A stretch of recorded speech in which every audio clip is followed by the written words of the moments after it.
What is going on, everybody? BobbyFi and Eric Tabor. We're going to be talking through this Monday MLB slate.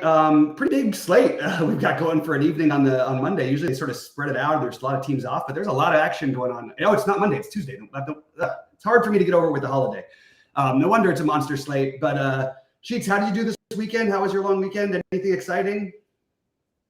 As far as DFS, there was one day on FanDuel I got second in both the Monster and the Grand Slam in the same lineup. Below above giving me updates because I wasn't watching. So that was good. Yeah, I forget which day. It was one of the weekend days. Nice. It was wherever Oakland went into extra innings, had to fade the Texas into Oakland extra innings game, whatever that was. Yeah. And then what else? Golf. I got like fourth or fifth in the in one of the single entries to make up for my buy-ins there, which is nice. But overall, just kind of blah as far as DFS goes. For those of you that didn't hear, I mean, I have a lot of stuff going on this week. I'm going to be out tomorrow and Thursday. I'll be back in time for the live stuff Thursday, which will include baseball and showdown on Thursday. Yeah. And then I'm around for the weekends for the football, and then I'm away the following Tuesday through whatever. We'll see how everything kind of plays out. But I did put our first Survivor Pool video up. Brave Jayhawk and I recorded this morning, and I put it up. It went onto YouTube. We're trying to figure out how to get it on the site. I thought I put the right playlist, but I'm not sure. So Brandon is looking into that. So we're doing that, and we're ready. We're motoring. Yep, absolutely. It's time. It's that time of year. It's time to buckle down and get going again. I'm ready to play some football. I'm ready to get into that. But before that, do have some more baseball left, and I'm looking forward to it. I think we have barely, let's see. All right, there we go. Yeah, okay. It feels like it's been a while, and I don't know why it feels like that so long. I've done my own stuff. You've done your own stuff, but it does feel like it's been a little bit between both of us actually being here. All right, first game up on the docket. Philadelphia. You want to mention before we get into each game, I guess? I do because I was surprised, not surprised, but I was taken aback by when you said it was such a big slate because, I mean, to me, it's just like the easiest slate in the world to come up with the best plays. Now, I went through this yesterday. You remember you did the early preview and then I did the live thing yesterday. Okay, and I went through it and I really tried to explain the difference between what the best plays are, what you have to play, because I mean, yesterday, for example, was easy to figure who the best plays were, but who the actual play might have been something different. And I think today, even though it's a 37 game slate or whatever this is, I think it's extraordinarily straightforward. So essentially everything that is not obvious is a pivot. So it depends on what tournaments you play and all that kind of stuff. Any weather concerns? That's the one thing I didn't look at. I was looking for game by game here, but as of right now, I am not seeing anything really. Maybe we'll see some as they come up. But I mean, in terms, no concerns. Just it would only be maybe a bonus for hitting or pitching or something like that. But nothing. All right, so we'll go get my game. We'll go get my game, and I'll try to not be like a broken record every game saying no interest, no interest, no interest. But we'll see. We'll see. Yeah. We'll start. Fair, though. What? No, I was going to say it's fair. We always like to make a big slate small. I know that this one is a little different. Small is so high owned. I would imagine. I like that, trying to make a big slate small personally. Anyway, okay, so Philadelphia and Toronto. Yeah, I don't have anything. I guess if I had to identify something from this game, maybe the Phillies as a low-owned pivot, maybe. Aside from that, I'm not getting to Bassett, I'm not getting to Phillips, and I'm not getting to Toronto. I actually feel like, again, on a smaller slate, I would make an argument for all four sides of this. For 3 out of the 4 sides of this. I would make an argument for Bassett, for Philly, for Toronto, and I would not make an argument for Tyler Phillips. But I think on this slate, everything's going to sort of fall by the wayside. I have Bassett as a fringy play. I think that Bassett is actually pretty reasonable here, to be honest with you. To take a shot. Philadelphia's had some real struggles in the second half of the year. Oddly enough, against right-handed pitching, which is strange because their best hitters are lefties. But I think Bassett is viable. And I actually think Toronto is completely viable here. look, it's not the most exciting stack in the world, but it's well priced. It's easy to fit in, whether you use it as a main stack or a complementary. I think Philadelphia. I think Philly would be smaller. I just feel like there's better places to attack than Bassett on a 13 game or a 12 game or whatever it is. So I have a little bit of interest in Toronto and Bassett, but they're just pivot plays, like you mentioned. Nothing priorities. All right, Colorado in Atlanta. Is that where you're at? You're on Colorado, Atlanta. We didn't do Boston, New York. Right. Boston, New York. I don't have anything. I mean, if anything, I guess maybe you could talk me into playing Peterson. Whatever. It's a little cooler here, by the way, in New York today. If that means anything, but I really don't have anything in this game. Basically, it seems like the coolest day since like June or something, or May. Everything we've seen is in like near the 80s. All right. Yeah, I think Peterson is definitely in play here.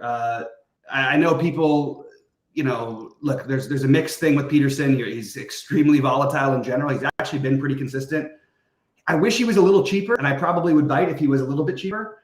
I just think that there's definitely like a pivot play. Boston does strike out against a hit lefties reasonably well. Boston is not the same team on the road historically that they are at home. I mean, even each of these hitters have had sort of outlier years on the road. But I think Peterson with a huge park downgrade for Boston is certainly in play for me. And you look at Boston's total at 3.4. Peterson's a high strikeout guy. I feel like this is a spot where I think I actually might end up getting different with my pitching. So I'm open to Peterson. Wish he was a little bit cheaper though. All right, Colorado in Atlanta.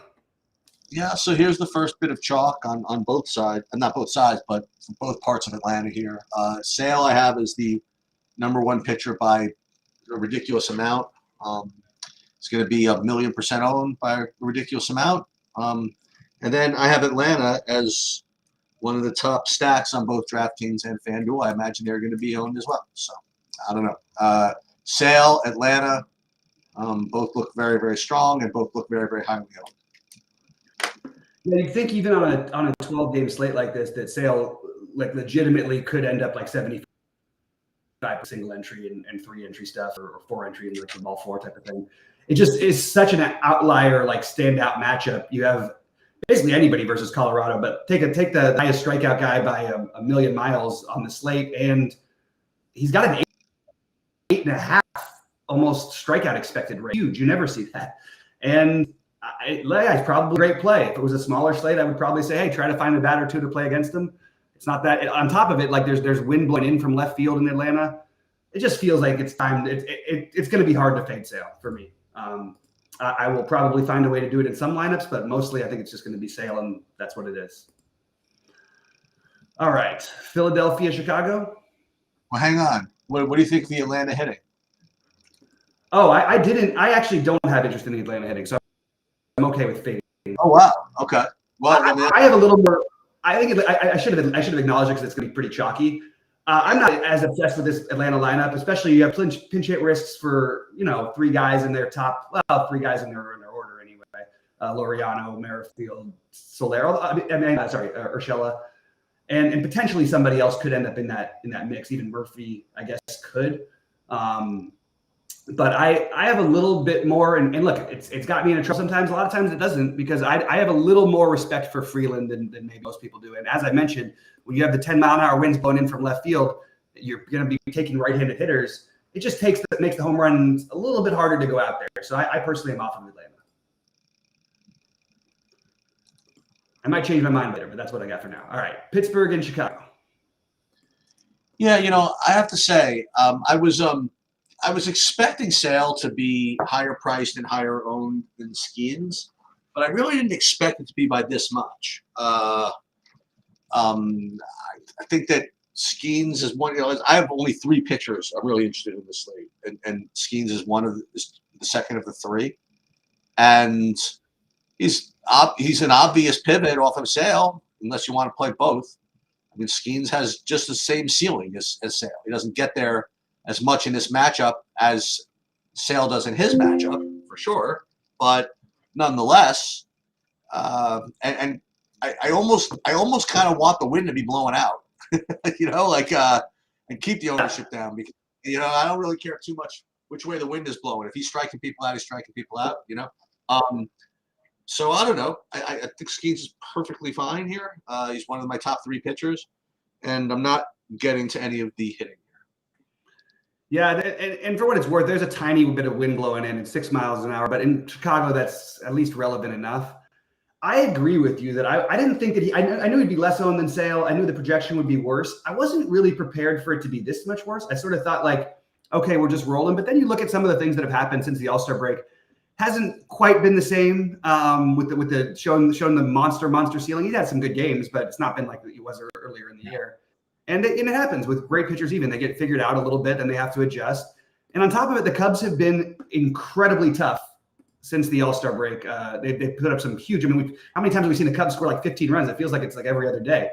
So I love Skeens. If I had to pick one logically, I'd pick Sale. I think Sale is going to be more owned.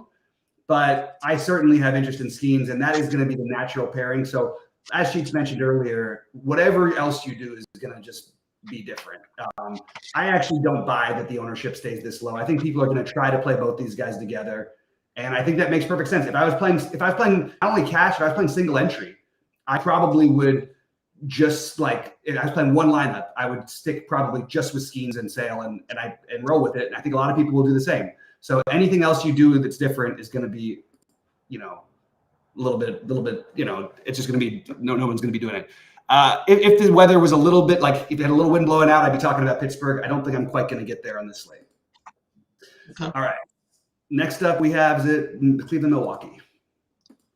No, Cleveland, KC. I'm sorry. I'm sorry. So I'm not. I mean, again, this is another one where I'm really not getting much.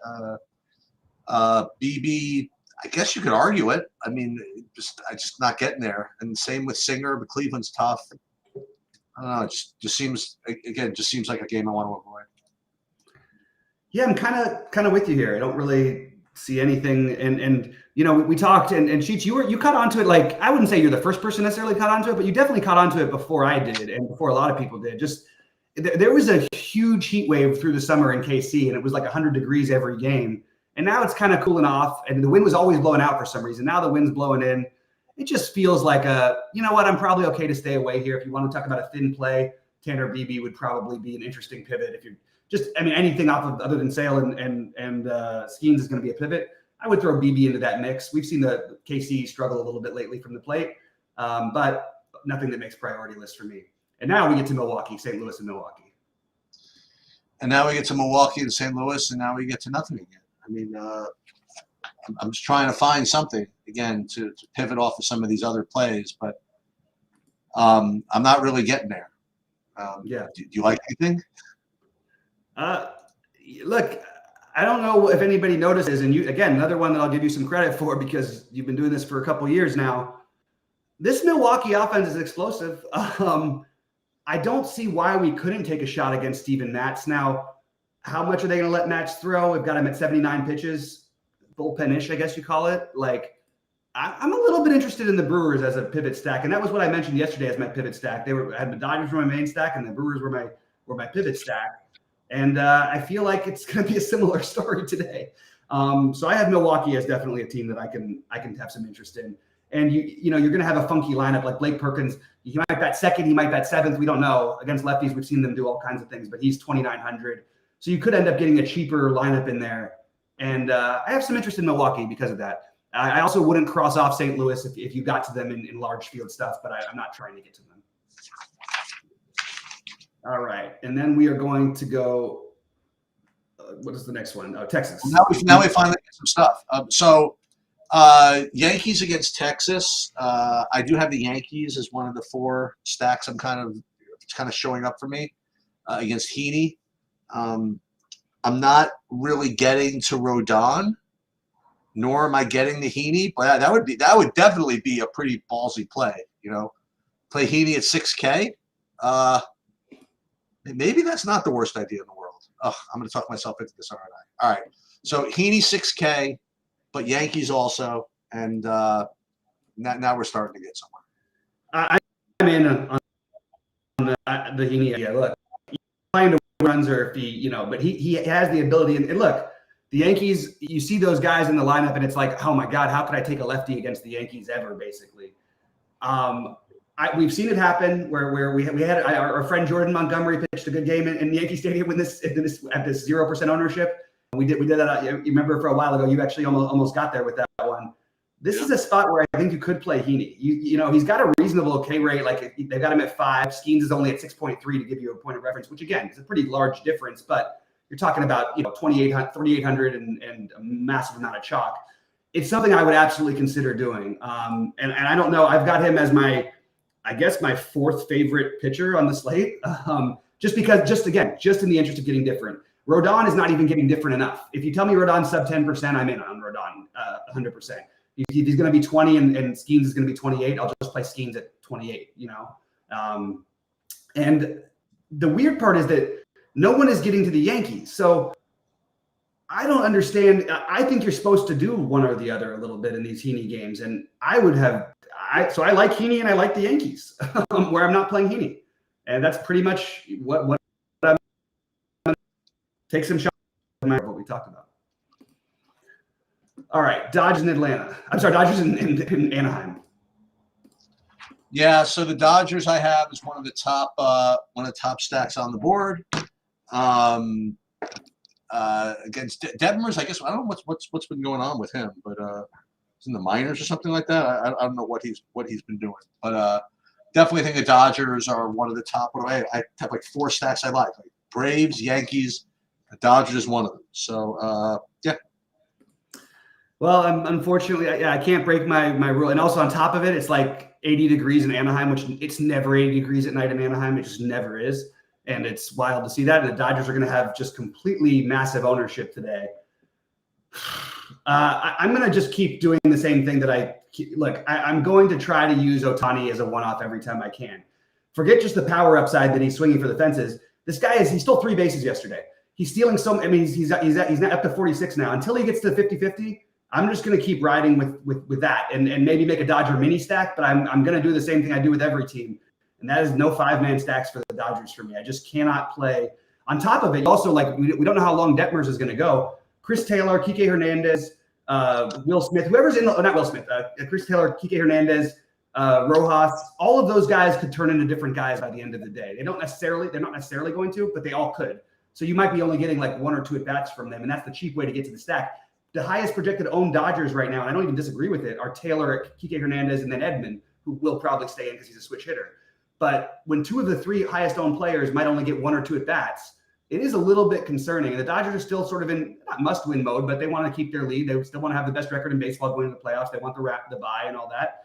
So I think you get their best shot, and I'll just use them as a mini stack. And I'm probably going to try to get to like Ohtani with maybe someone who's a little lower owned, like Freddie, or who's red hot, or Teoscar was 5 for 5 yesterday also. But I love them. I just can't make them a 5-man stack for me. All right. Next up, we have Seattle and Oakland. Yeah, and the last thing I have interest in here is both sides of the Seattle situation. Well, both sides. I like Seattle as far as a stack goes, and I like Castillo. So Castillo is alongside of Sale and Skeens, my 3 pitchers, and Seattle alongside of Yankees, Atlanta, and Dodgers are my 4 stacks. But again, once I start running the Sims and stuff, I'm probably going to get some other different stuff. Yeah. I think this is – so I think there's – look, I could see my initial trying to get crazy build was what if we were to fade Sale and Castillo and Skeens? What is the route to that team having a chance to win? Well, it's that those guys score like 25 or 30 even, but maybe you get a 6K Heaney at 20 and maybe you get a JT Ginn at 5,800 or 15. And maybe your big stacks get there. Now, it's a lot to ask for, but I am throwing out that I do have JT Ginn as certainly it's a ridiculous pivot play. It's Seattle. He's got a 4.7 strikeout expectancy. He goes a little bit above that. Heaney goes a little bit above his. You play him with Heaney. It's an interesting build. I'm just saying, you get all the bats you want. You get to play Judge, Soto, and Ohtani together, and not have to worry about anybody owning anything. I guess you can't play Judge, Soto, but forget Judge and Soto. You know what I mean? You can play all the most expensive guys you want. I'm somewhat interested in Ginn. I am probably going to avoid the Castillo. I think if I'm just going to play a guy with this much ownership, I just think it's going to have to be Skeens for me, but I mean, I do have Castillo down. It's a good matchup. He's got a higher strikeout expected rate here than Skeens does today. I just personally am on the side with Skeens. I just think he's always got the higher ceiling, at least in terms of strikeouts. And I'm with you on the Seattle side. I understand, again, two of my favorite stacks are going against two of my weird pivot plays, but this is one of them. So I do like Seattle, and where I'm not using Seattle, I will get some again. For what it's worth, the A's, we like to stack against them a lot because they have a lot of bad starting pitching, but it doesn't get there as much as you'd like because their bullpen has actually been very, very strong this season. So just throwing that out there. All right, Arizona in San Francisco. Yeah. So guys probably know by now. Very little interest in any of this stuff. No Harrison, no Nelson, none of the hitting. Just the Sims get me to them, great, but they're just these other teams are just better. Yeah, I think that you could always make a case for Arizona here. I think you could. This is interesting, by the way. Guess what the temperature is? 70 degrees in San Francisco. Has it ever been 70 degrees in San Francisco? I feel like we haven't seen it. We barely see it over 60. It's 70. Right. That's wild. So I don't mind. That's my other get weird teams are both of these teams actually. I understand the Reed Nelson idea, and maybe you could do that with Heaney, and then that's what we got a question about a little bit earlier. I think it's okay. He's cheap enough where it's okay, but I would rather take a shot with Bassett or something than I would him probably. So I'm not going to do the Nelson. I like the hitting in this game as a way to get different. And maybe I'm overdoing it with you can't play a Dodger 5-man. Maybe if you play San Francisco or something with them, maybe you can. But personally, I'm leaning more towards, I guess, sort of to round it out for me. The Dodgers are the most logical. They're going to be. I have a note 4 or less. And the Yankees, Milwaukee, Seattle, Arizona, San Francisco are the teams I'm trying to decide who to fit with. I have Sale and Skeens like everybody else does as number 1, then 1A. And I like Heaney. I like Peterson as my pivots. And, still considering what to do with my weird Ginn play, Castillo, Rodon, and Bassett. And the more I think about the Ginn thing, it sounded like a cool idea, but it might be a little fancy play syndrome for a slate with this much upside in pitching. I think I'm probably going to have to do something different. But Heaney does have the upside. And we got a note here from Adrian saying, great build process video yesterday really helped out. Those really help out. Every day we do this, we get a comment like that. So appreciate you doing those ones. People love it. That's great. And we've got Don asking real quick for a favorite stack for single entry. I think the Dodgers are the logical answer. What do you think? Yep. Dodgers or Atlanta, Yankees, Seattle. I like all of them. Yeah. I think I'm going to end up talking myself into Milwaukee by the end of the day the most. All right. Well, we're going to be back with a football video just in a short bit. And Sheets, anything else before we get out of here? No, just you can go ahead and